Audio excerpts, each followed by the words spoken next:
Bon mes chamallows, et si on parlait des vampires énergétiques? Rassure-toi, je ne te parle pas d'un scénario de film. Et tu vas voir que ce n'est pas si mystique que ça.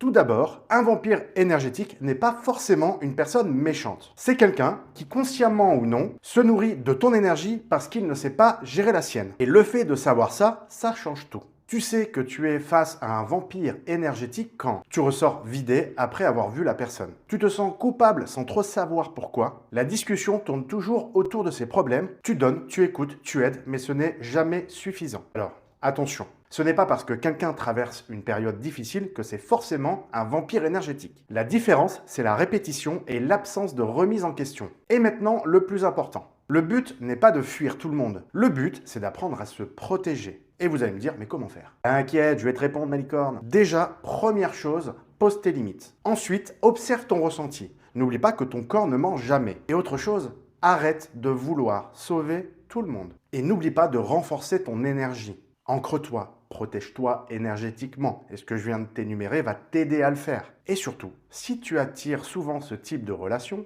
pose-toi cette question. Qu'est-ce que ça vient réveiller en moi? Parce que n'oublie pas que la vraie protection, elle vient de l'intérieur. On ne diabolise personne.